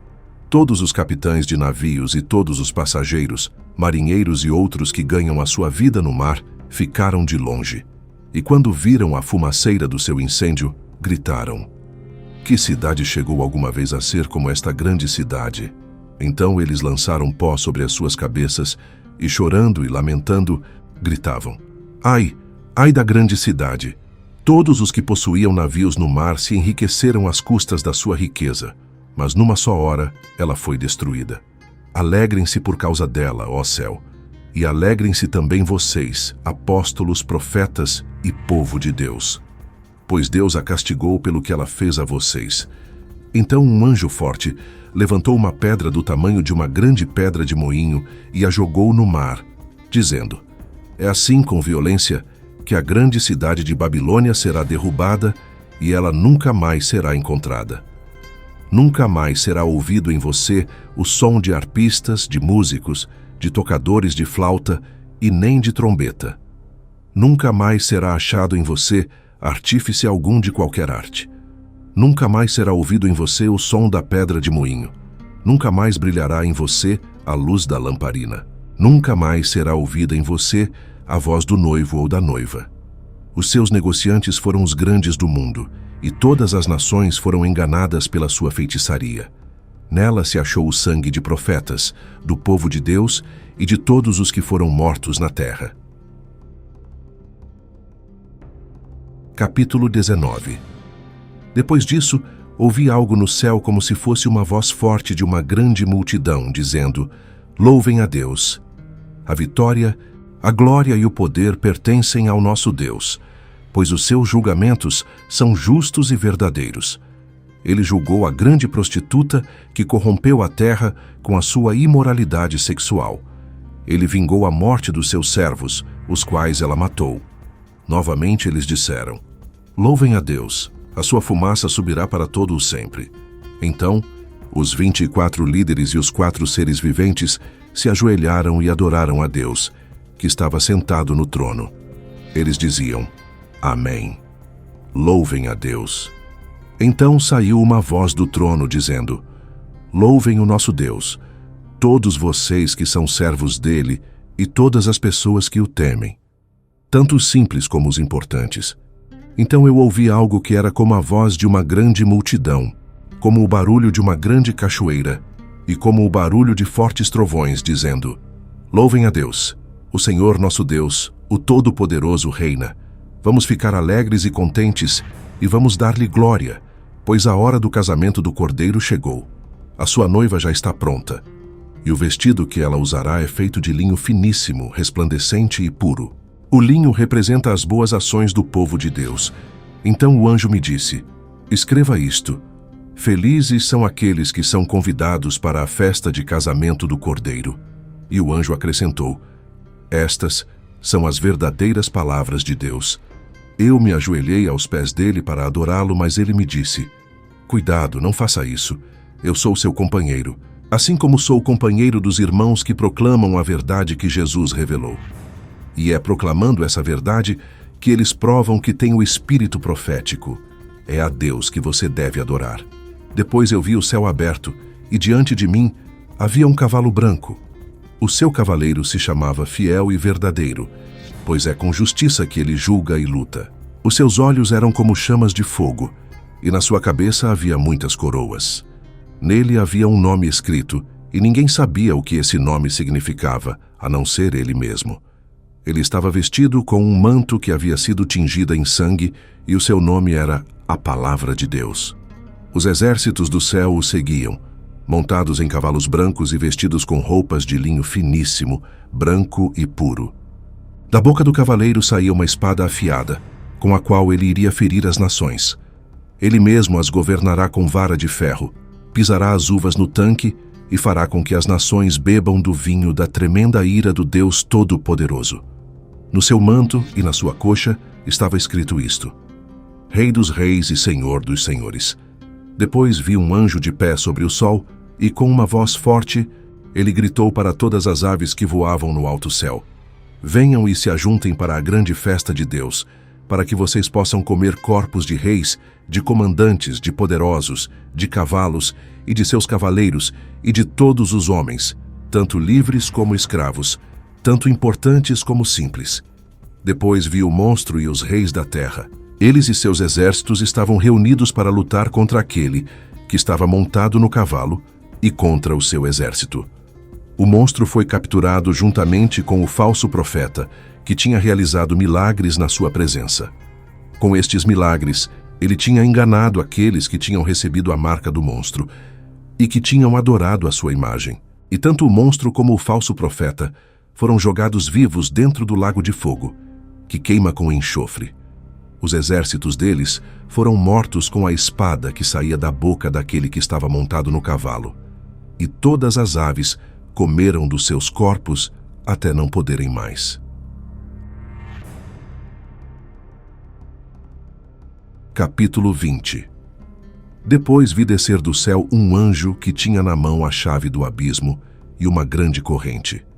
Ele agarrou o dragão, isto é, a antiga serpente, que é o diabo ou Satanás, e o prendeu por 1000 anos.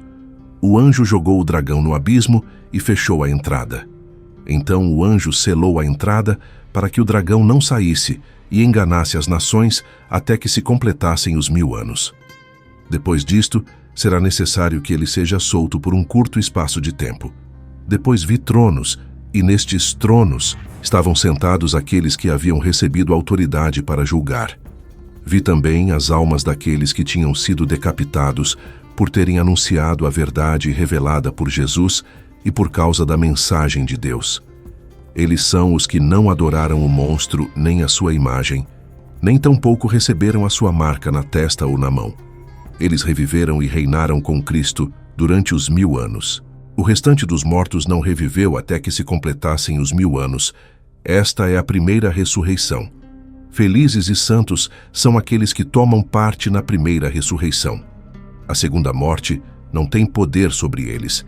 Pelo contrário, eles serão sacerdotes de Deus e de Cristo, e reinarão com ele durante os 1000 anos. Quando, porém, se completarem os 1000 anos, Satanás será solto da sua prisão. Ele vai sair e enganar as nações que estão espalhadas por toda a terra, isto é, Gog e Magog, a fim de reuni-las para a guerra.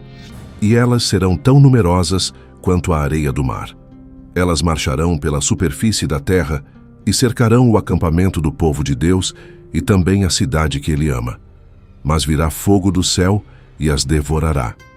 O diabo que os tem enganado será jogado no lago de fogo e enxofre, onde também se encontram o monstro e o falso profeta. Ali eles serão atormentados de dia e de noite para todo o sempre. Depois vi um grande trono branco e aquele que estava sentado nele. Diante da sua presença, a terra e o céu desapareceram completamente e nunca mais foram encontrados. Vi também os mortos, os importantes e os simples, que estavam em pé diante do trono. Vários livros foram abertos, e ainda outro livro foi aberto, isto é, o livro da vida. E os mortos foram julgados de acordo com as suas obras, conforme o que estava escrito nos livros. O mar entregou os mortos que estavam nele. A morte e o mundo dos mortos também entregaram os seus mortos. E eles foram julgados um por um de acordo com as suas obras. Então a morte e o mundo dos mortos foram jogados no lago de fogo. Esta é a segunda morte, o lago de fogo. E aquele que não tinha o seu nome escrito no livro da vida era jogado no lago de fogo.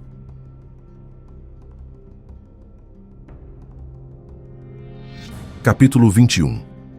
Depois vi um novo céu e uma nova terra.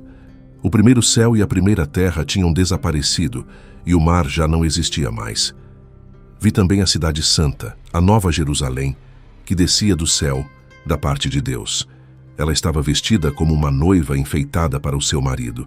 Então ouvi uma voz forte que vinha do trono dizendo: Agora a morada de Deus vai ser com os homens.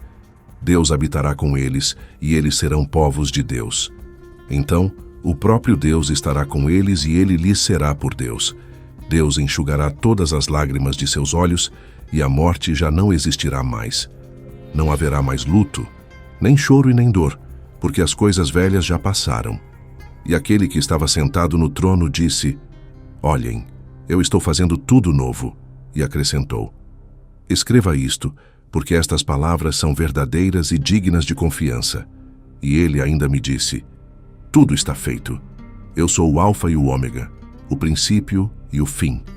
A todos os que têm sede, eu darei de beber de graça da fonte da água da vida. Aquele que vencer herdará todas estas coisas, e eu serei o seu Deus, e ele será o meu filho.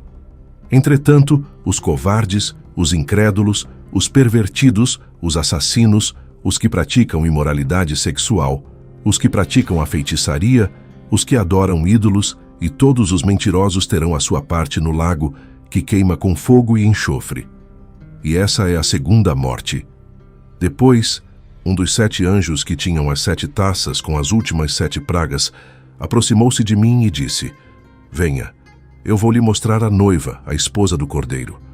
Enquanto eu estava sendo guiado pelo Espírito, o anjo me levou até uma montanha grande e alta e me mostrou a santa cidade de Jerusalém, que descia do céu da parte de Deus. Ela tinha a glória de Deus, e o seu brilho parecia o brilho de uma pedra preciosíssima, assim como a pedra cristalina de jaspe. A cidade tinha uma muralha muito grande e alta com 12 portas. Havia um anjo em cada porta, e nas portas estavam escritos os nomes das 12 tribos de Israel. Havia 3 portas no leste, 3 no norte, 3 no sul e 3 no oeste. A muralha da cidade tinha 12 alicerces, e em cada um deles estava escrito o nome de um dos 12 apóstolos do Cordeiro. O anjo que falava comigo tinha uma vara de ouro para medir a cidade, as suas portas e a sua muralha. A cidade era perfeitamente quadrada. O seu comprimento era igual à sua largura. O anjo mediu a cidade com a vara e deu 200 quilômetros de comprimento. O seu comprimento, a sua largura e a sua altura eram iguais. O anjo também mediu a muralha e deu 65 metros, medindo com o braço de um homem, isto é, de um anjo. A estrutura da muralha era de jaspe, e a cidade era feita de ouro puro, brilhante como o cristal. Os alicerces da muralha da cidade eram decorados com todo tipo de pedras preciosas. O primeiro alicerce era de jaspe, o segundo de safira, o terceiro de ágata, o quarto de esmeralda, o quinto de ônix, o sexto de sárdio, o sétimo de crisólito, o oitavo de berilo, o nono de topázio, o 10º de crisópraso, o 11º de jacinto e o 12º de ametista. As 12 portas eram 12 pérolas, e cada uma dessas portas era feita de uma só pérola. As ruas da cidade eram feitas de ouro puro e brilhavam como cristal. Não vi nenhum templo na cidade, porque o Senhor Deus Todo-Poderoso e o Cordeiro são o seu templo. A cidade não precisa nem do sol nem da lua para iluminá-la, pois a glória de Deus a ilumina e o Cordeiro é a sua lâmpada. As nações serão guiadas pela luz dessa lâmpada, e os reis do mundo trarão a sua glória para a cidade. As suas portas jamais se fecharão de dia, e nela não haverá noite. Das nações serão trazidas riqueza e glória para aquela cidade, e nela jamais entrará coisa impura, nem ninguém que faça coisas vergonhosas ou que seja mentiroso.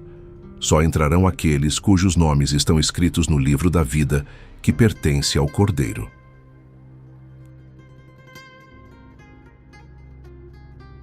Capítulo 22. Então o anjo me mostrou o rio da água da vida, brilhante como cristal, que saía do trono de Deus e do Cordeiro, e que passava no meio de todas as ruas da cidade. Em cada lado do rio havia árvores que vieram a ser a árvore da vida. Cada árvore produzia frutos 12 vezes por ano, dando fruto uma vez por mês, e as folhas das árvores serviam para curar as nações. Nunca mais haverá maldição lá, e o trono de Deus e do Cordeiro estará nela. Os servos de Deus o adorarão, e verão o seu rosto, e o seu nome estará escrito nas testas deles. Então já não haverá noite, e eles não precisarão nem da luz de lamparina, nem da luz do sol, pois o Senhor Deus os iluminará, e eles reinarão para todo o sempre. Depois o anjo me disse: estas palavras são fiéis e verdadeiras. O Senhor, o Deus que inspira os profetas, enviou o seu anjo para mostrar aos servos de Deus as coisas que devem acontecer brevemente. Olhem, eu vou chegar em breve. Feliz é aquele que obedece às palavras da profecia deste livro. Eu, João, vi e ouvi todas estas coisas. E quando as vi e ouvi, ajoelhei-me aos pés do anjo que tinha me mostrado tudo aquilo. Eu estava fazendo isso para adorá-lo, mas ele me disse: cuidado, não faça isso. Eu sou seu companheiro, assim como também sou companheiro dos seus irmãos, os profetas, e de todos os que obedecem às palavras que estão escritas neste livro. Adore a Deus. Ele ainda me disse: não mantenha as palavras da profecia deste livro em segredo, pois o tempo está próximo. Que aquele que é mau continue a praticar a maldade, e aquele que é impuro continue a ser impuro. Que aquele que é bom continue a praticar a bondade, e aquele que é puro continue a ser puro. Olhem, eu vou chegar logo, e vou trazer a recompensa que tenho para cada um de vocês. Eu retribuirei a cada um de acordo com as suas próprias obras. Eu sou o Alfa e o Ômega, o primeiro e o último, o princípio e o fim. Felizes são aqueles que lavam as suas roupas, para terem direito de comer da árvore da vida e de entrar na cidade pelas portas. Mas os cães, os que praticam feitiçaria, os que cometem imoralidade sexual, os assassinos, os adoradores de ídolos e todos aqueles que amam e praticam a mentira, ficarão do lado de fora. Eu, Jesus, lhes enviei o meu anjo para testemunhar a respeito destas coisas às igrejas. Eu sou descendente da família de Davi, da estrela brilhante da manhã. O Espírito e a noiva dizem: venha. E aquele que ouvir isto diga: venha. Que aquele que tiver sede, venha. E quem quiser, receba de graça a água da vida. Eu, João, aviso solenemente aos que ouvem as palavras da profecia deste livro. Se alguém acrescentar alguma coisa a elas, Deus lhe acrescentará as pragas escritas neste livro. E se alguém tirar qualquer coisa das palavras desta profecia, Deus tirará a sua parte da árvore da vida e da cidade santa, as quais estão descritas neste livro. Aquele que dá testemunho destas coisas diz: com certeza eu vou chegar logo. Amém. Venha, Senhor Jesus. Que a graça do Senhor Jesus esteja com todos vocês. Você acabou de ouvir o Apocalipse, e antes de mais nada, preciso te dizer algo que talvez ninguém tenha dito antes. Este é o livro mais mal entendido de toda a Bíblia, e ao mesmo tempo, o mais necessário para os dias que estamos vivendo. Ele não é um manual de terror, não é um roteiro de catástrofes. Ele é, desde o seu primeiro versículo, uma revelação de Jesus Cristo.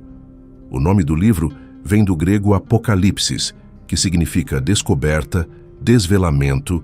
O que estava escondido agora se mostra. E o que se mostra não é o fim do mundo com monstros e pesadelos. O que se mostra é Jesus, na sua glória, na sua soberania, na sua vitória final. O título completo, logo ali no início do primeiro capítulo, deixa isso claro. A revelação de Jesus Cristo que Deus lhe deu para mostrar aos seus servos as coisas que em breve devem acontecer. Tudo mais que aparece nesse livro só faz sentido a partir dessa frase. O protagonista do Apocalipse é Jesus. Não a besta, não o número 666, não guerras e pragas. Jesus.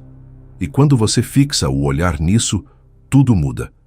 João escreveu este livro em torno do ano 95 depois de Cristo, quando vivia exilado na ilha de Patmos, uma pequena ilha rochosa no mar Egeu. utilizada pelo Império Romano como colônia penal para quem representava ameaça ao poder imperial. João estava ali por causa da sua fé, por causa do testemunho de Jesus. O imperador Domiciano governava com mãos de ferro e exigia ser adorado como Deus e Senhor. Cristãos que se recusavam a isso eram perseguidos, presos, torturados e executados em arenas públicas. Pensa no que aquelas igrejas estavam vivendo. Elas não eram instituições poderosas com estruturas e influência. Eram grupos de pessoas comuns, na maioria pobres, que se reuniam em casas e que arriscavam a própria vida simplesmente por confessar que Jesus e não César era o Senhor. O mundo ao redor delas não entendia esse tipo de fidelidade. O mundo dizia: curva-se para o imperador e você vive em paz.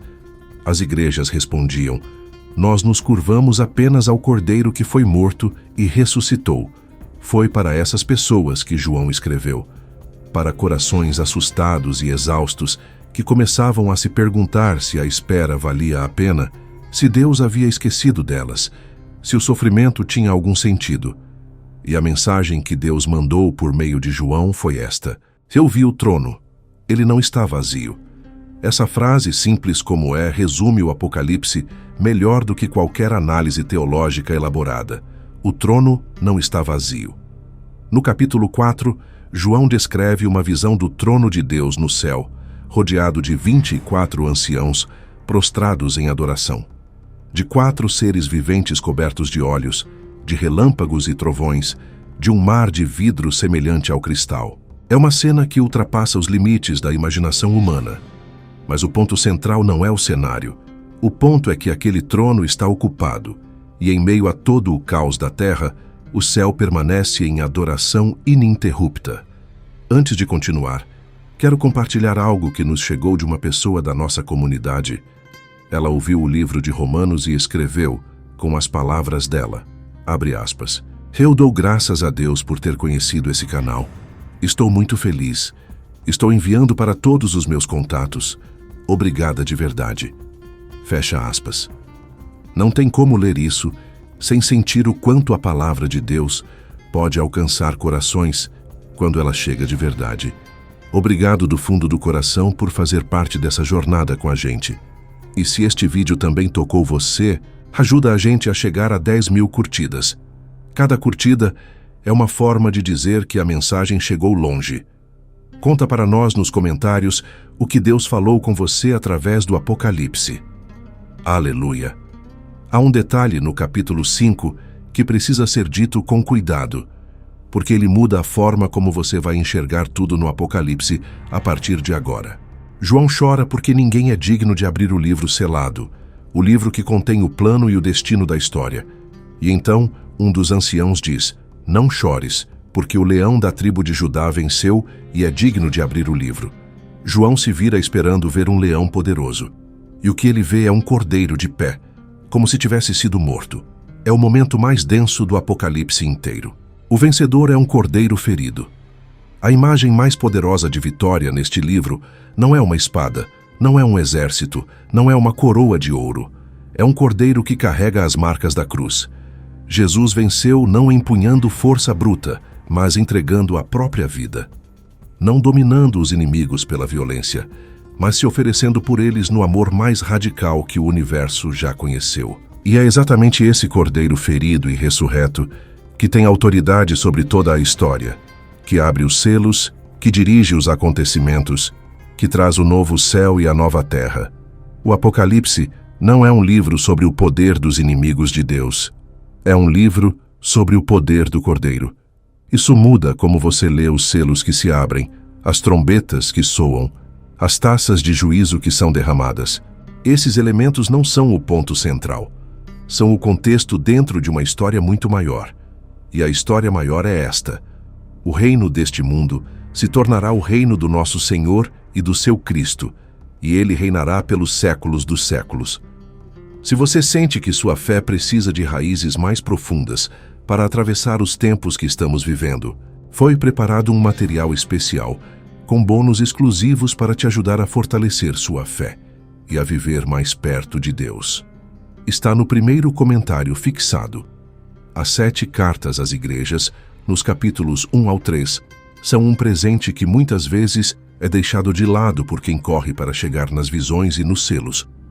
Mas são elas que ancoram tudo. 7 igrejas reais que existiam na Ásia Menor, da atual Turquia: Éfeso, Esmirna, Pérgamo, Tiatira, Sardes, Filadélfia e Laodiceia. Cada carta tem uma estrutura. Quem escreve, o que Jesus vê naquela comunidade, o que precisa ser corrigido ou celebrado, e a promessa para quem vencer. Mas essas cartas transcendem o primeiro século. Elas são radiografias espirituais que revelam tipos de comunidades e de pessoas que existem em qualquer época. Éfeso era a igreja que trabalhava muito, que suportava o falso ensinamento, que tinha discernimento e perseverança, mas havia perdido o primeiro amor. Ela fazia tudo certo, mas o coração havia esfriado. Isso te diz alguma coisa? Quantas pessoas vivem uma religiosidade disciplinada, frequentam cultos, leem a Bíblia, evitam os pecados óbvios, mas não sentem mais nada? A eficiência espiritual pode ser um sinal de vitalidade ou um disfarce de vazio. Jesus olha para além das atividades e pergunta: como está o seu coração? Esmirna era a igreja pobre, perseguida, caluniada. E Jesus não tem nenhuma palavra de correção para ela, apenas encorajamento. Sê fiel até a morte e eu te darei a coroa da vida. A pobreza material e o sofrimento não são sinais de abandono divino. Às vezes são o chão onde a fé mais verdadeira cresce. Laodiceia é a mais desconcertante de todas. A igreja morna, nem fria nem quente, que havia se tornado tão confortável que não percebia que estava nua. Ela era rica, próspera, influente. E Jesus diz: estou de pé à porta e bato. Essa frase foi escrita para uma igreja, não para um incrédulo que ainda não conhece Jesus, para uma comunidade que havia se tornado tão cheia de si mesma que havia deixado o Senhor do lado de fora. Quantas comunidades hoje estão cheias de programação sofisticada, marketing impecável, eventos de alto nível, e o Senhor da Glória está do lado de fora esperando ser convidado a entrar? Essas cartas são convites à honestidade espiritual. Jesus conhece seu nome, conhece suas obras, conhece o que você fez e o que você deixou de fazer. E ele ainda bate à porta. Essa é a graça do Apocalipse que poucos falam. Um Jesus que poderia exigir e ainda assim convida. As outras 3 igrejas das 7 completam o quadro. Pérgamo habitava onde estava o trono de Satanás, expressão que provavelmente se refere ao grande altar de Zeus que ficava naquela cidade. E ela havia mantido a fé mesmo em meio a tanto paganismo. Mas havia tolerado ensinamentos que misturavam a fé com a idolatria e a imoralidade. O tipo de compromisso que parece flexibilidade, mas é na realidade capitulação. Tiatira era parecida, tinha obras, amor, fé e perseverança que aumentavam com o tempo, o que é notável. Mas havia permitido que uma liderança falsa desviasse o povo para caminhos que não honravam a Deus. E Sardes era a mais perturbadora de todas as que falharam. Tinha reputação de estar viva, mas estava morta. Uma comunidade que guardava todas as aparências de espiritualidade, enquanto o coração havia apagado. Parece viva para quem olha de fora, mas Jesus olha de dentro. O fio que passa por todas as 7 cartas é o convite para vencer. E a cada carta a promessa para quem vencer é diferente, concreta, pessoal. Comer da árvore da vida. Não ser ferido pela segunda morte. Comer do maná escondido e receber uma pedra branca com um nome novo. Poder sobre as nações. Ser vestido de brancas. Ser feito coluna no templo de Deus. Sentar com Cristo no seu trono. São promessas que ecoam ao longo de todo o Apocalipse e que encontram seu cumprimento final nos capítulos 21 e 22. As cartas e o desfecho do livro estão conectados. O que Jesus promete nas cartas é o que ele entrega na Nova Jerusalém. A linguagem simbólica do livro precisa ser entendida dentro do seu contexto cultural e histórico, e não a partir de manchetes de jornal. João escreveu usando uma linguagem que os seus leitores do primeiro século reconheciam imediatamente, a linguagem da apocalíptica judaica. Números, cores, animais, símbolos carregavam significados específicos dentro dessa tradição. O número 7, que aparece ao longo de todo o livro, representa completude e perfeição. O número 12 representa o povo de Deus, as 12 tribos de Israel e os 12 apóstolos. O número 42, ou 1260 dias, ou 3 anos e meio, representa um período de tribulação limitado, um tempo de provação que tem começo e fim determinados por Deus. A besta que sobe do mar, com 7 cabeças e 10 chifres, representava para os primeiros leitores o Império Romano e a sua pretensão de soberania absoluta sobre a terra e sobre os corações humanos. O número 666 era quase certamente uma referência velada ao imperador Nero, utilizando a prática conhecida como gematria, onde letras do alfabeto têm valores numéricos correspondentes. O nome de Nero em letras hebraicas soma exatamente 666. Isso não significa que esses símbolos não tenham aplicação em outros contextos históricos ao longo dos séculos. Significa que o Apocalipse não é um livro codificado esperando ser decifrado por uma geração específica no futuro. É uma revelação de padrões que se repetem toda vez que o poder humano se ergue contra o reino de Deus. E esse padrão se repetiu muitas vezes na história e se repetirá até que o Cordeiro encerre tudo. Babilônia, descrita no capítulo 17 como a grande prostituta assentada sobre muitas águas, é um símbolo poderoso e atemporal. Para os primeiros leitores, era Roma, a cidade que governava o mundo conhecido e que perseguia os seguidores do Cordeiro. Mas Babilônia, na linguagem do Apocalipse, é mais do que uma cidade. É um sistema. É qualquer arranjo de poder, cultura ou ideologia que seduz os seres humanos com promessas de segurança, prazer e identidade fora de Deus.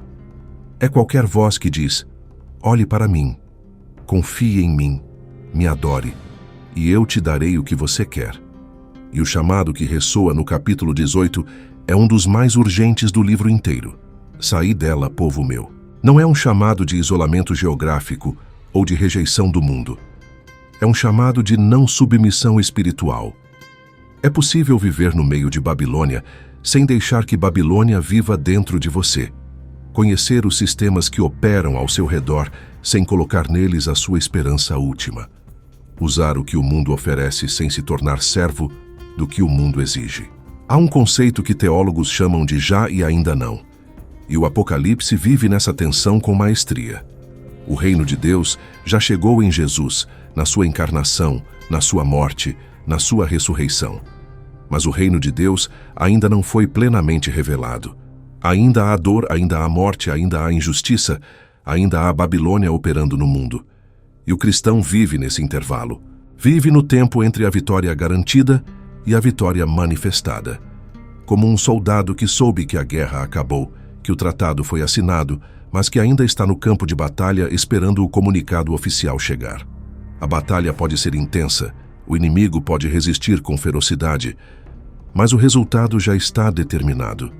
O Apocalipse foi escrito para dar coragem a quem vive nesse intervalo, para dizer: o que você vê agora não é tudo o que existe.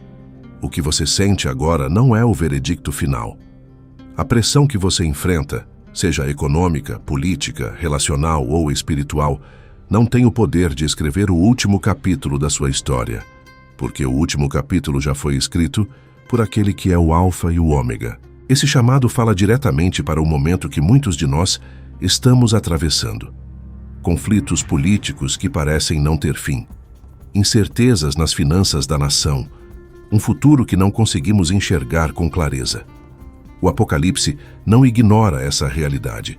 Ele a coloca em perspectiva. Os reinos humanos sobem e sempre caem. Roma, que parecia eterna, caiu.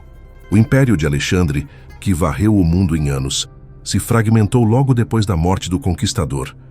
Cada potência que se julgou permanente acabou se tornando apenas uma nota de rodapé na história.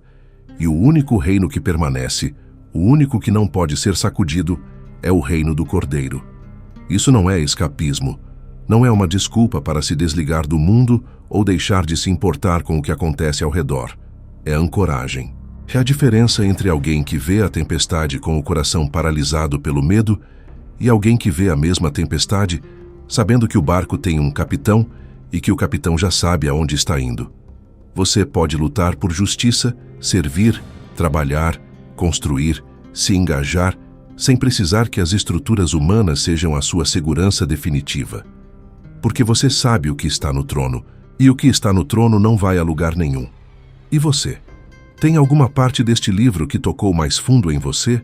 Alguma imagem, alguma promessa, alguma palavra que ficou? Escreve aqui nos comentários. Quero saber o que Deus falou com você através do Apocalipse. O clímax de tudo começa no capítulo 19. Depois de todas as visões, todos os juízos, toda a atenção que foi se acumulando ao longo do livro, o capítulo 19 abre com um som que João compara ao barulho de uma grande multidão, ao barulho de muitas águas, ao barulho de trovões poderosos. E o que essa multidão está dizendo é: Aleluia! A salvação, a glória e o poder pertencem ao nosso Deus. 4 vezes o Aleluia ecoa no início desse capítulo. Porque quando a vitória de Deus se revela em sua plenitude, não existe outra resposta possível. Depois vem o cavaleiro no cavalo branco, chamado Fiel e Verdadeiro, o Verbo de Deus, o Rei dos Reis e Senhor dos Senhores. Não mais o cordeiro sendo levado mansamente para o matadouro. Agora o conquistador que vem buscar o que é seu. A mesma pessoa, o mesmo Jesus, mas agora revelado na totalidade da sua autoridade. O Apocalipse mostra 2 aspectos de Jesus que precisam ser vistos juntos: o Cordeiro que se entregou e o Rei que reina. Se você só vê o Cordeiro, você não entende a soberania. Se você só vê o Rei, você não entende a graça. O Apocalipse os une na mesma pessoa. Os capítulos 21 e 22 são o destino de toda a jornada bíblica. João vê um novo céu e uma nova terra, porque o primeiro céu e a primeira terra passaram. Vê a nova Jerusalém descendo do céu como noiva adornada para o seu marido. E então ouve uma grande voz que diz: Eis o tabernáculo de Deus com os homens. Ele habitará com eles e eles serão o seu povo. E o próprio Deus estará com eles e será o seu Deus. E enxugará toda lágrima dos seus olhos. A morte não existirá mais, nem luto, nem choro, nem dor. O que existia antes passou. Pensa na audácia e na ternura dessa promessa.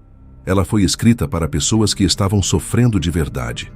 Para mártires que perderam família, liberdade, reputação, tudo. Para viúvas de cristãos executados em arenas públicas. Para crianças que cresceram sem saber o que era segurança. E Deus disse: Eu vi. Eu não esqueci nenhuma lágrima. Eu guardo cada uma. E há um dia em que eu mesmo vou enxugá-las da sua face. Isso é diferente de uma promessa abstrata de céu. É pessoal. É Deus se comprometendo a cuidar do que foi ferido, a restaurar o que foi quebrado, a trazer de volta o que foi perdido. Não é aniquilamento do criado, como se o universo fosse descartado e substituído por outra coisa. É renovação. É a criação gemendo e sendo liberta. É o corpo ressurreto de Jesus como promessa antecipada do que toda a criação receberá no fim. E há um detalhe no capítulo 21 que merece atenção demorada, porque ele conecta o Apocalipse a algo muito mais antigo. João diz: Não vi nenhum templo nessa cidade, porque o Senhor Deus Todo-Poderoso e o Cordeiro são o seu templo. No Antigo Testamento, o templo era o lugar onde Deus habitava, o lugar para onde os sacerdotes iam para se aproximar da presença de Deus. Na Nova Jerusalém, não há templo, porque não há necessidade de um espaço intermediário. Deus está em toda parte, e toda parte é presença de Deus. O que a humanidade perdeu no Éden, a comunhão direta e sem barreira com o Criador, está completamente restaurado. E mais do que restaurado, aperfeiçoado. O capítulo 22 traz mais uma camada desse cumprimento. O anjo mostra a João um rio de água da vida, brilhante como cristal, saindo do trono de Deus e do Cordeiro. E às suas margens está a árvore da vida, que dá 12 frutos, um para cada mês, e cujas folhas servem para a cura das nações. São 2 detalhes que só fazem sentido completo quando você lembra do Gênesis. No jardim do Éden havia um rio que regava o jardim, e havia a árvore da vida, da qual Adão e Eva foram expulsos depois da queda. Deus colocou um querubim com espada flamejante para guardar o caminho da árvore da vida. O acesso estava bloqueado, cortado pelo pecado, interditado pela desobediência. No capítulo 22 do Apocalipse, o acesso está aberto. A árvore da vida está à beira do caminho. As folhas servem para a cura de todas as nações. O rio flui livremente para todo lado. O que foi fechado no Gênesis está aberto no Apocalipse. O que foi perdido no princípio é restaurado e aperfeiçoado no fim. A Bíblia inteira é essa jornada, essa história de um Deus que não desistiu da sua criação, que perseguiu a humanidade com um amor que nenhum pecado foi capaz de apagar e que cumpre no último livro o que prometeu no primeiro. É por isso que o Apocalipse não pode ser lido isolado do resto da Escritura. Ele não é um livro independente sobre eventos futuros. É o último capítulo de uma história que começou antes do tempo, no eterno propósito de Deus. Cada tema do Gênesis reverbera no Apocalipse com resolução. A criação e a nova criação. O jardim e a nova Jerusalém. A serpente antiga e a sua derrota definitiva. A promessa que foi dada ainda no Éden de que a semente da mulher esmagaria a cabeça da serpente. E o seu cumprimento no capítulo 20, quando o diabo é lançado no lago de fogo. Deus não improvisa. Ele prometeu no começo o que cumpre no fim. E tudo que veio no meio, a lei, os profetas, os reis, os exílios, os retornos, os evangelhos, as cartas de Paulo, tudo foi o desdobramento progressivo de um único plano que sempre teve o Cordeiro no centro. O Apocalipse termina com Jesus dizendo 3 vezes, em variações: "Venho em breve." E a resposta da comunidade de fé, a última palavra pronunciada pela Bíblia antes do amém final, é uma oração de 3 palavras: "Vem, Senhor Jesus." Não é uma oração de desespero. Não é o grito de quem não aguenta mais. É a expressão de quem já sabe o que está por vir e aguarda com expectativa genuína. É a voz da noiva chamando pelo noivo. É o povo de Deus que leu o final da história, que sabe quem ganha, que vive cada dia não com medo do que está chegando, mas com a esperança de ver face a face aquele que amou desde o começo. Viver à luz do Apocalipse é viver com esse olhar. Um olhar que enxerga além do que é visível, que sabe que o que parece sólido e permanente, os impérios, os poderes, as estruturas deste mundo, não é, e que sabe que o que parece frágil, o cordeiro, o amor, o sacrifício, o serviço, na verdade é a única coisa que dura para sempre, a única moeda que tem valor no reino que vem. Essa jornada pelo Apocalipse pode ter plantado sementes que merecem ser cultivadas. Se você deseja mergulhar mais fundo na palavra e viver um relacionamento mais profundo com Deus, há um recurso preparado com bônus especiais para apoiar essa jornada. Você encontra no comentário fixado abaixo. O Apocalipse também é um livro de adoração.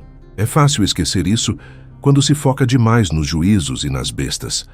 Mas se você contar os momentos de louvor ao longo do texto, vai se surpreender com a quantidade. Cada sequência de juízo é interrompida por uma cena de adoração no céu. Os 24 anciãos jogam suas coroas diante do trono. Os 4 seres viventes clamam Santo, Santo, Santo sem parar. A multidão que ninguém pode contar, de toda nação, tribo, povo e língua, está de pé diante do trono e diante do Cordeiro, vestida de brancas com palmas nas mãos. E os capítulos 19 a 22 são uma sucessão de aleluias que crescem em intensidade até explodir na nova criação. João parece estar dizendo algo com isso. Em meio ao caos, a resposta mais subversiva que existe é a adoração. É o que as igrejas perseguidas do primeiro século faziam ao se reunir. É o que transforma a perspectiva no sofrimento. Não é ignorar a dor. É colocar a dor dentro de uma história maior. E a história maior é uma história de vitória. Quando você adora o Cordeiro, você está dizendo com o seu corpo e com a sua voz: "Eu sei quem está no trono." E isso muda tudo. A questão que o Apocalipse deixa para você é simples e impossível de esquivar. De qual lado você está? E não é uma pergunta sobre denominação, sobre estilo de culto, sobre qual teoria escatológica você prefere. É uma pergunta sobre lealdade, sobre onde você coloca sua confiança final, sua adoração, sua esperança. O Apocalipse apresenta dois grupos de pessoas ao longo de todo o seu texto: os que adoram o Cordeiro e os que se curvam à besta, os que têm o nome do Cordeiro e os que carregam a marca do sistema que passa. Não existe zona neutra. Não existe neutralidade espiritual. Toda pessoa está sempre em algum momento inclinando o coração em alguma direção. E essa escolha não acontece num evento futuro apocalíptico. Acontece hoje, em cada decisão de onde você busca segurança. Em cada momento em que você escolhe confiar em Deus ou confiar nos mecanismos do mundo. Em cada hora em que o Cordeiro bate à porta e você decide abrir ou não. Se você chegou ao fim deste livro e percebeu que algo está faltando, se algo neste texto tocou uma área que estava adormecida, se você sentiu um chamado que você não sabe ao certo de onde veio, talvez seja este o momento de responder ao convite que percorre toda a Bíblia, do primeiro capítulo do Gênesis ao último capítulo do Apocalipse. O convite de se render ao Cordeiro. Não é apenas adotar uma religião, é uma rendição consciente. Você reconhece que errou, que o seu caminho sozinho não chega a lugar nenhum bom, que precisa de perdão. Você acredita que Jesus morreu por você e ressuscitou no terceiro dia. E você decide, com tudo o que você é, que quer que Ele seja o Senhor da sua história. Isso se chama arrependimento. E o próximo passo, o passo externo, concreto e público, que sela essa decisão diante de Deus e das pessoas, é o batismo. Seja batizado nas águas em nome de Jesus Cristo, para o perdão dos seus pecados. O Cordeiro que foi morto está de pé. Ele está chamando. E no fim a resposta é sua. Existe um material exclusivo com vários bônus especiais preparado para quem deu esse passo ou está pensando em dar. Ele foi desenvolvido para te ajudar a crescer espiritualmente, a viver uma verdadeira prosperidade genuína, que começa por dentro e transborda para cada área da vida. Está no primeiro comentário fixado. Terminamos o Apocalipse. Aleluia! Terminamos o último livro da Bíblia. Mas a jornada não acaba aqui, porque terminar no Apocalipse é abrir as portas para o começo de tudo. No próximo vídeo, vamos para o Gênesis, onde Deus cria o céu e a terra, onde a luz rompe o vazio, onde a promessa do Messias é plantada logo depois da primeira queda. É lá que você vai ver como tudo o que o Apocalipse conclui foi prometido desde os primeiros versículos da Bíblia. A história continua, e você vai querer estar aqui. Se o Cordeiro venceu, essa é uma notícia que precisa ser levada adiante. Compartilhe com alguém que precisa saber que a história tem um final, e que nesse final, o amor vence. Inscreva-se no canal e continue nessa jornada pela palavra de Deus. A criação inteira aguarda a revelação dos filhos de Deus. Seja um deles.